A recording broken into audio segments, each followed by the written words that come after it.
How's it going, everyone? It's your boy Savagewood back with another map tutorial. Now the last one I did was for a 2v2 map, Desert Refuge, but this one is called Bridgehead, and this is a really weird map, I think. I'm gonna drop my volume a little bit. I know I was messing with this earlier and it sounded fine, but okay. So Bridgehead, it's a really weird map. I'll just go over the features. There's this ramp which has two rocks, which is fucking weird. This inside expansion that has two more rocks where you can like break out of it. This weird base right outside the rocks, and then like this thing which is where most Zergs take their third. But like you have like these rocks to contend with. It's a really bizarre map for Terran. And this is a Terran tutorial. This is how you play Terran versus Zerg on Bridgehead.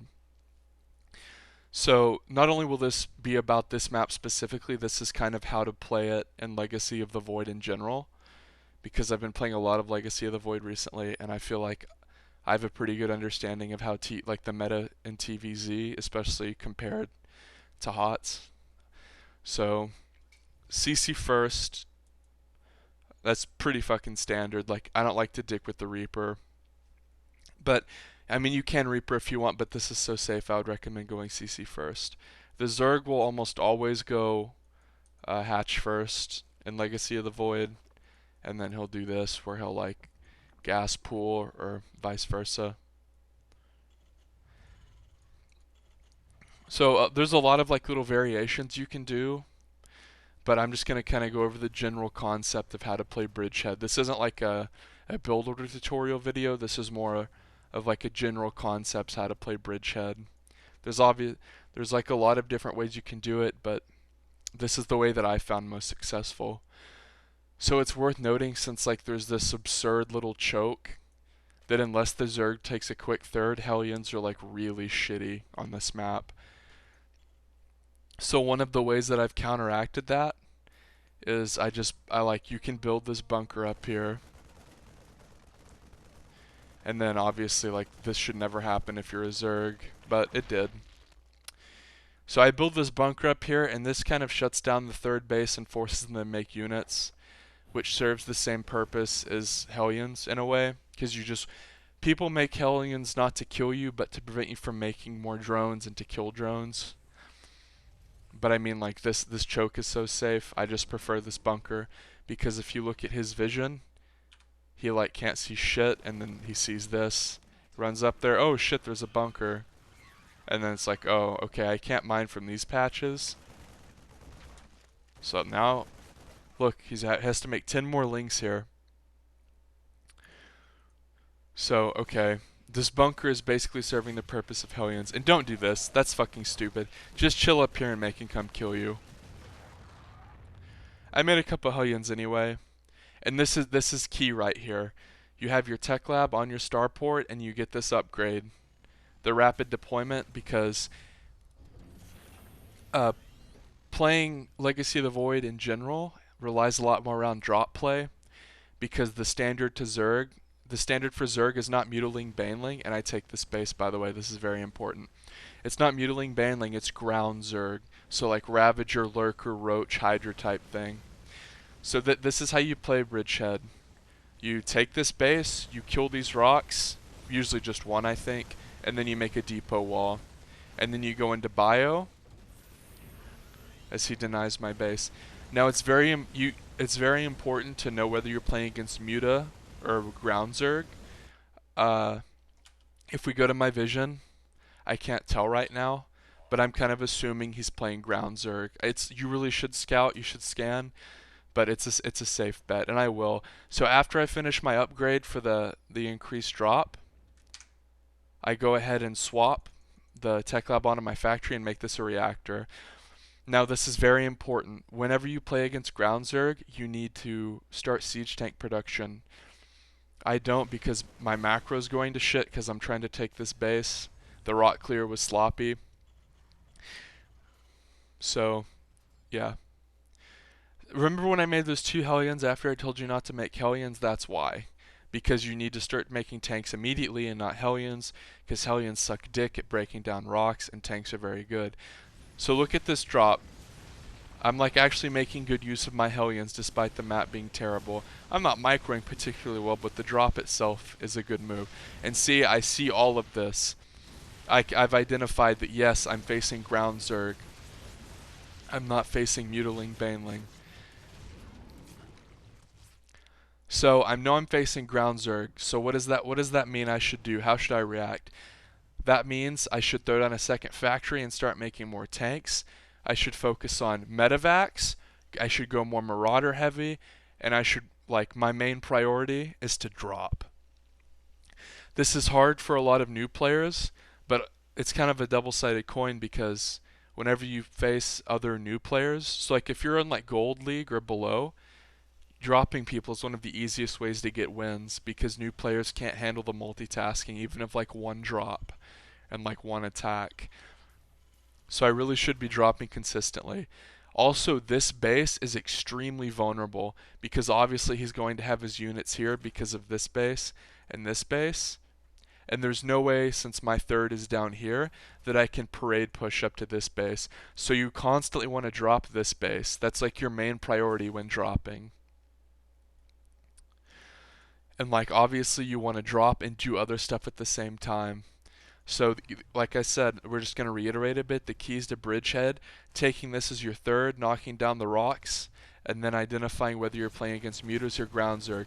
Drop here. Remember, Mutiling Bang is has high mobility. These ground armies do not. Drop in the main. I don't have the multitasking to like micro all these drops perfectly at once, but I can still queue them up. And this will eventually go, but he doesn't really see this. There it goes. Immediately aiming for the lurker den, which is smart. At the same time, I'm attacking his fourth base, which is incredibly close to my base. I just need to focus this base. I don't really need to worry about his army. I need to worry about limiting his income. And as you can see, I took out his lurker den. I'm going to take out his infestation pit. And I'm dropping his main at the same time, killing his macro hatchery. There's no way any player below Masters is going to be able to deal with this multi-pronged drop harass with this ground army. And even a Masters player probably wouldn't be able to deal with like this much. I mean, you know what I mean, guys. Killing the Evo chamber too, and dropping this base. And Hydras are so slow off of creep, even with the upgrade, he's going to have a hard time killing your medevacs.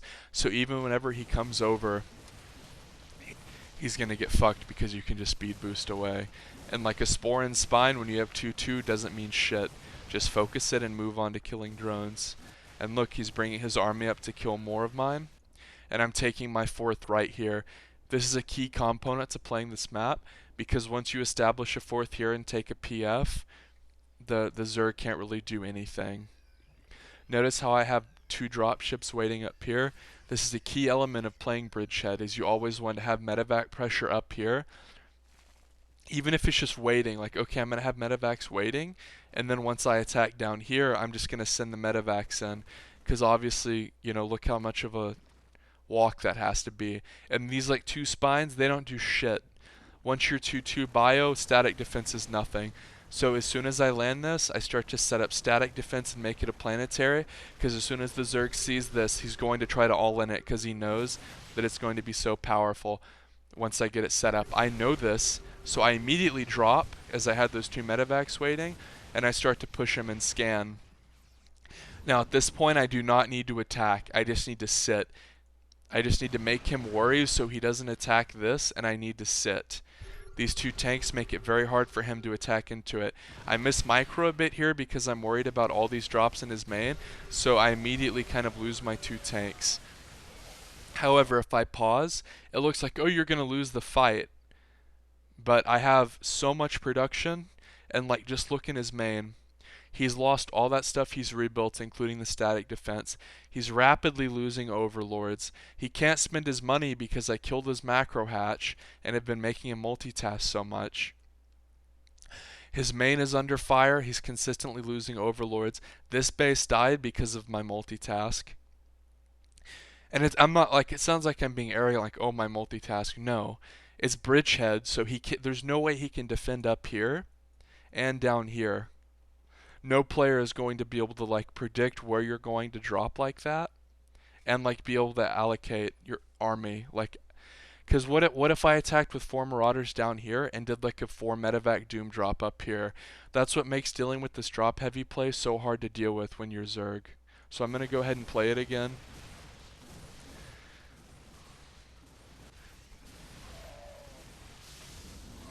And I just retreat, and like I said, he has Hydras. He doesn't have Mutalisk, so he can't catch these. And like, oh, he has a PF. Shit. I don't even have any tanks here. But look, if we pause it again, drop here doing work. And if we go to structures, he has a Roach Warren, no Hydra or Lurker Den, no Infestation Pit. He's restricted to these units, which suck. This is more of a stylistic choice, but when I do this drop heavy playstyle against ground Zerg, I tend to focus on taking out their buildings more than their workers, but that's more of a stylistic choice. So right here, he's forced to all in my PF because I'm attacking at all these different locations, and it's Bridgehead, and he just leaves the game. So I know that was a lot to grasp, so I'm going to go over the high points of the commentary again.